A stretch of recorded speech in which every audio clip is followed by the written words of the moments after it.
Video number 4. And I'm getting a little bit tired. I have 6 of these videos and I'm hoping to do them all in one day. This one is about antidepressant, anti-psychotic, anti-anxiety medications and how they work with the neurotransmitters or chemicals in your body. So, I want to drink this coffee this whole time. The last video was 40 minutes and I'm a little bit sleepy.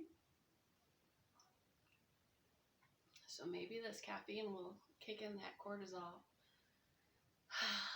Ready for today's science class? So I'm Melissa. I'm a biblical counselor. If this is the only video you've watched from me and you're trying to figure out how these medications work, I have my master's degree in biblical counseling. I took a special course on medical aspects of your spiritual biblical counseling side of things. I believe wholeheartedly that it's not the physical world or biblical counseling. I believe that they work together. The spiritual impacts the physical impacts the spiritual. I have a holistic viewpoint of it. That doesn't mean new age. I mean, I just look at everything because you can focus on one thing and then miss a completely other part that had something to do with it.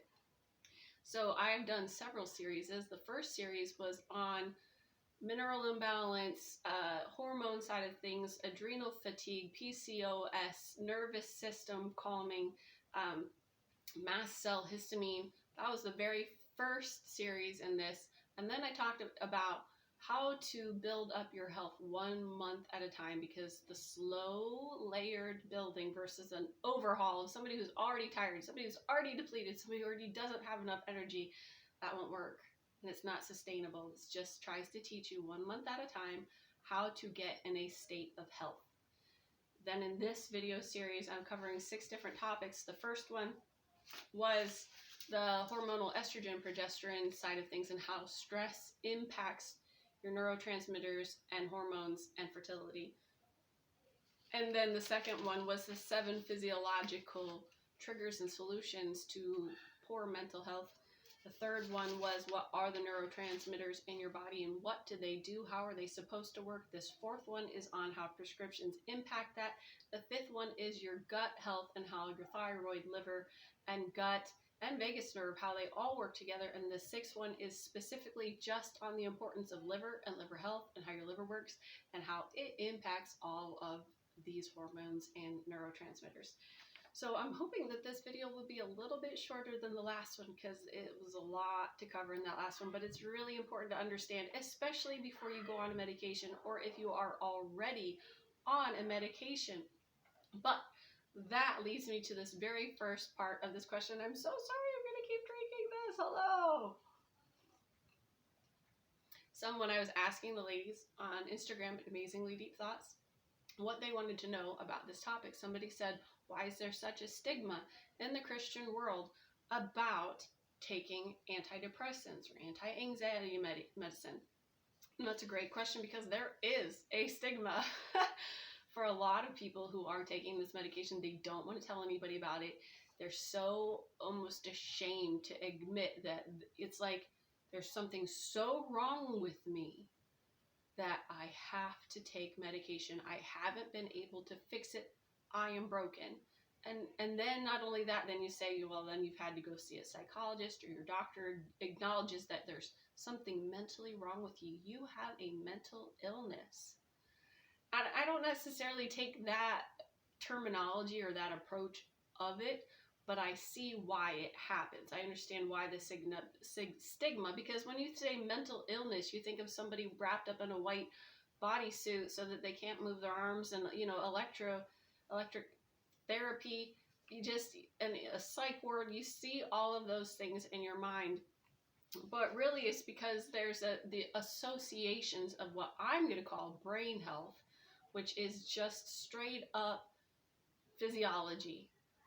You see that with neurodegenerative things like Alzheimer's and Parkinson's. There's no shame about Alzheimer's and Parkinson's, but then when you put in the word schizophrenia, then they're like, whoa, you're a loony. Well, all of them are loony. Because there's there's a degeneration in their neurons. But there's just a little bit more sympathy when it comes, there's a different PR agent when it comes to those other situations, and so they're treated a little bit more nicely. I don't even know if that's the right terminology, but when you say brain health and then you say mental health, it switches to like a soul realm and an identity factor of it. So even though there are the same underlying causes in those neurodegeneration situations, there's a different PR agent. There's just difference and association. You know, that's to do with movies and misunderstandings. Also, there's just a lack of knowledge of the true physiological origins. And that's kind of mixed with excuse making. Because if somebody can just say, well, I'm mentally ill, but really they're just irresponsible, or they haven't learned how to deal with trauma and stress, or conflict. They have usually the number one factor for somebody with a mental illness, if it hasn't been triggered by something like alcohol or drug use or some type of prescription medication that can mess up things that are supposed to be happening normally in your brain, that there comes this element of excuse making. I couldn't help myself that I did this because, when usually that's not accurate. Yes, it pushes you. Yes, it's harder. Yes, you don't have the feelings to do what's right. You actually have feelings of, in the case of too much adrenaline or too much glutamate, you have feelings of anxiety and anger. With dopamine, you have feelings of irresponsibility. If you have not enough dopamine, you have feelings of unmotivated. If you don't have enough serotonin, the stresses of your life come at you and they're like hitting you on all sides, and you don't have a filter to keep you focused and calm, and you just need some of the excess stimuli to be gone. So that's probably why there's a stigma, because so many people will say, I couldn't help it, when they actually could have. It just was harder. And when spiritual issues are classified as biological and without any biological evidence.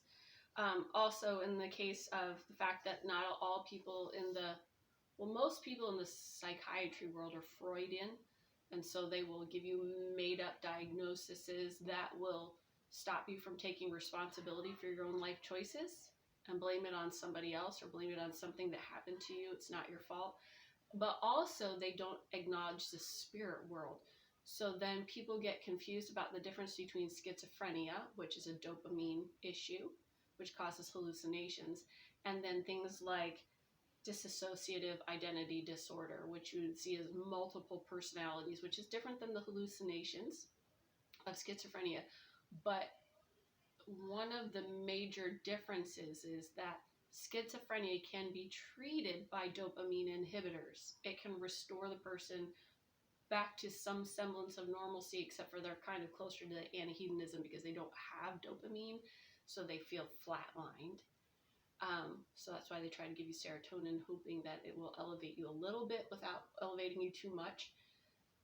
But with dissociative identity disorders, those manifest themselves.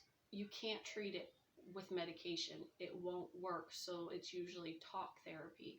And dissociative identity disorders also have like a 70% self-harm rate, and they just manifest themselves as you would see the young boy in the Bible who had demon possession and would throw himself in the fire, and there is self-harm. So the secular world doesn't acknowledge the spiritual element. They will always blame it on childhood trauma. Not going to speak dogmatically on any of that, but I'm just saying that why is there a stigma? Because there's a lot of blame shifting and denying of the spirit world, where it would be better if it was taken from a holistic approach.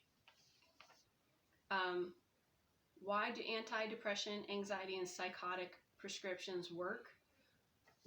Once you understand how your neurotransmitters, neurochemicals, actually what they do and what they're for in your body, then it's really easy to understand what these medications are doing. So I'm going to start with common antidepressants. Hold on again. Now I see why people who are preachers and they're always drinking their water, because your throat gets hurt after you've been talking. I think this is like the third hour of me doing these. So your major, back in the day, an origination of antidepressants, they had tricyclic antidepressants, and then they had MOAs, monoamine acid inhibitors. So those would stop the neurotransmitters from leaving your body. So all of them, the serotonin, the glutamate, the norepinephrine, it wouldn't allow them to leave. But what happened is that then there was a buildup, and then if they, you would have serotonin syndrome because you'd have too much serotonin in your body, and that causes a whole bunch of other things.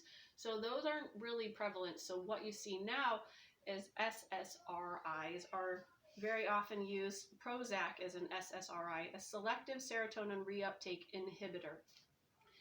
These actually cause a higher level of suicidal thoughts in people who are 25 and younger.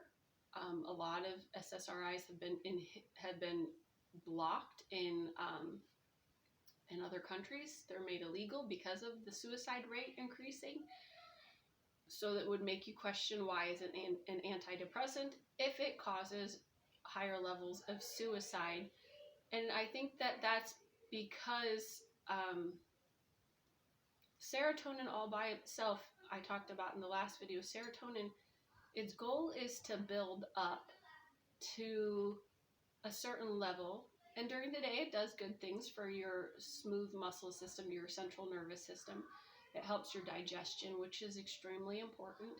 But also it's supposed to build up to a certain level so that at the end of the night, there's enough of it to put you in a calm, hibernative effect, which then transitions to melatonin. And you just cannot underestimate how important rest and recover is to your body and brain health. But when somebody is under stress, extreme stress, chronic stress, familial stress, and family stress is I think I was trying to say this earlier, it is the number one trigger of poor mental health. It causes a lot of the depletion that I've talked about. It creates such a horrible environment for joy. That chronic stress will cause the tryptophan to go towards the kynurenine pathway to deal with all of that stress. So then you don't have enough serotonin to build up. But what happens is when you just have an SSRI and you're not dealing with the family issues or the stress issues, then you have, so reuptake means when it's supposed to go to the next pathway, it holds on a little bit longer. So the serotonin stays in your system a little bit longer than it normally would, hoping that as things build up and they stay up a little bit longer, that it'll kind of layer and have a higher effect, because most of it is probably going towards the kynurenine pathway because you have too much stress. So they're trying to elevate that serotonin level. But the problem is that you're not dealing with the actual root issue of the stress and trauma and the chronic conflict. Or maybe it's the oxidative stress, maybe because you're malnourished. But the real core issue of whatever chronic stress is going on in your life, it's not being dealt with. And so as you're building up a false level of this serotonin, number one, your brain says, oh, we have we have enough. So it stops producing it. It kind of tricks your brain. So that's why when you go to the doctor, if you've been on an antidepressant for a long time, they will keep re-upping your dosage rate, because your brain produces less and less and less because it thinks, oh, it's still in there. It's still in there. We don't need to produce more.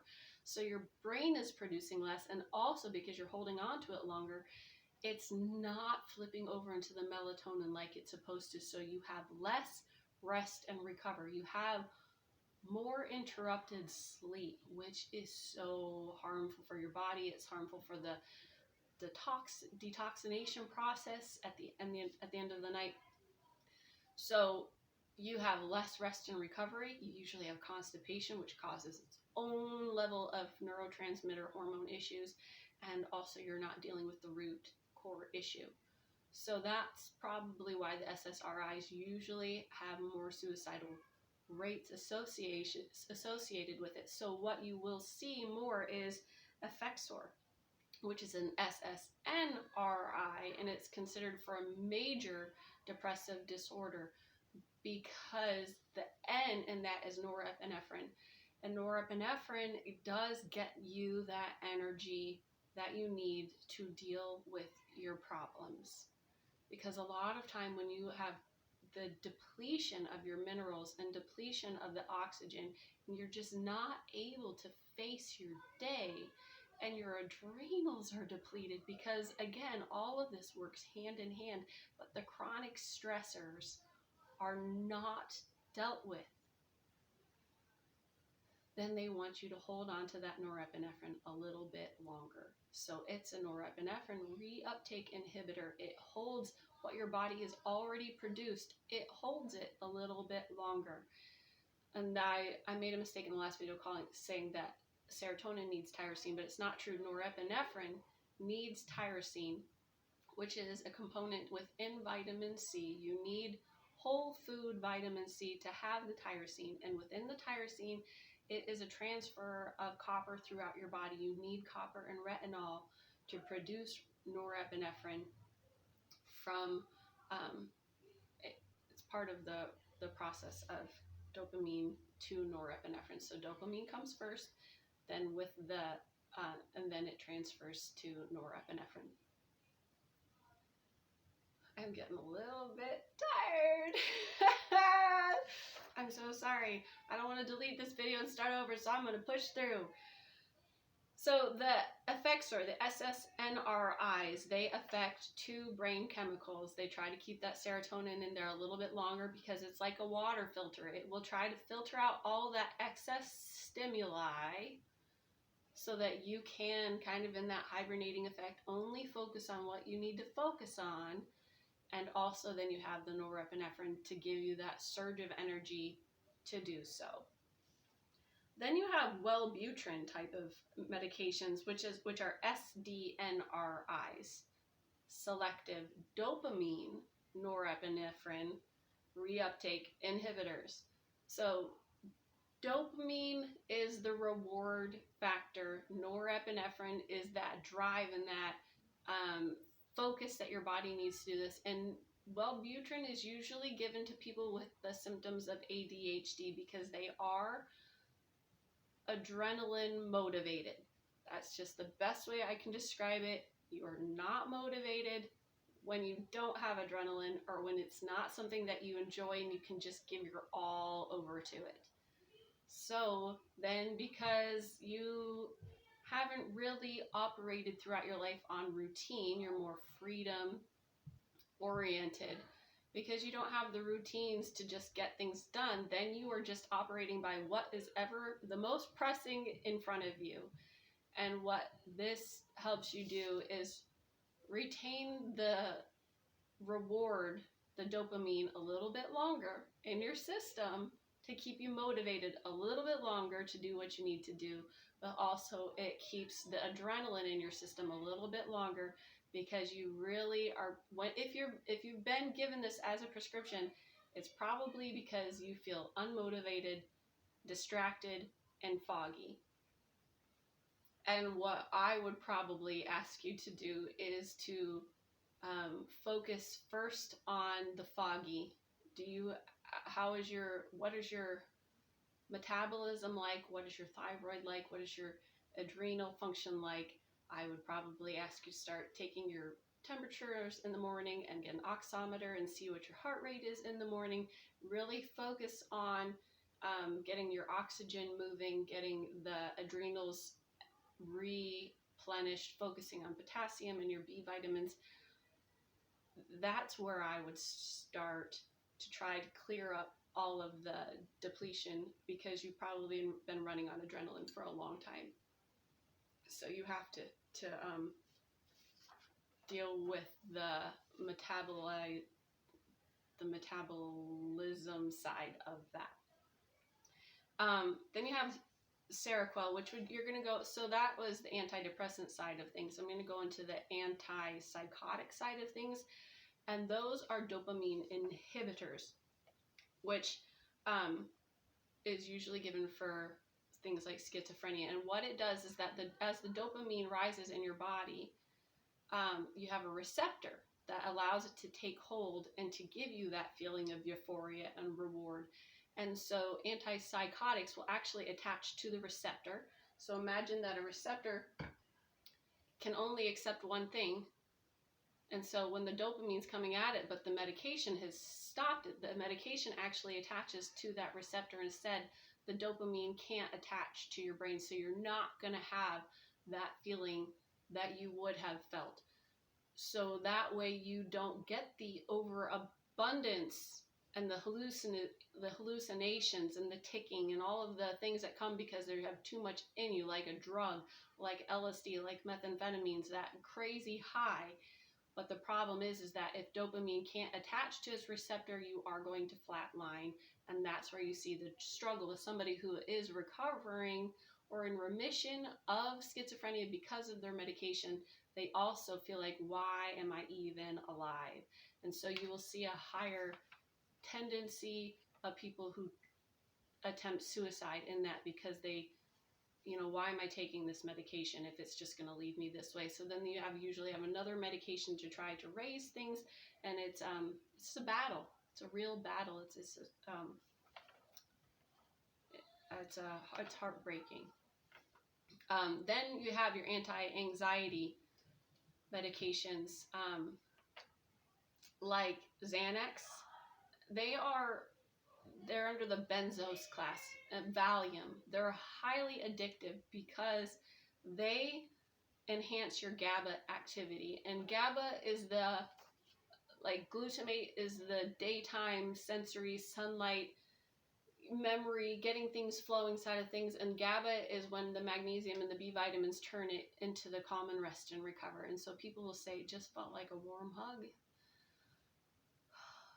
And how many people, especially in this society, when they're on all day long, go, go, go, go, go, go, go, go, go, and it's never ending and you don't have rest, they're just fried. So that is why they can become very addictive, and they are prescribed moderately, more situationally than regularly. It's not something you take every day because they will enhance that GABA activity. But truly the solution to that is nourishment. You are probably magnesium and B6 depleted. So that's what the anti-anxiety medications do. They're benzos, and they enhance your GABA activity, which your body can do on its own if it's nourished well. And I think those are the basic classes. You have your SSRIs, SNRIs, your SDNRIs, your dopamine preventing, the dopamine receptor preventers, which are for the antipsychotics, and then you have your GABA enhancing benzo class that helps with anxiety.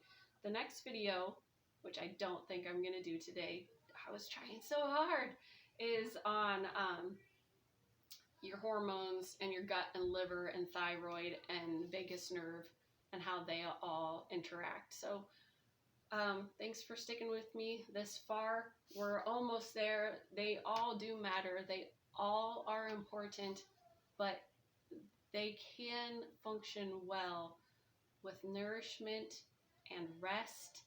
And my goodness, I keep thinking, and it's more nourishment. It's more nourishment and it's more rest and a little bit of walking in sunshine.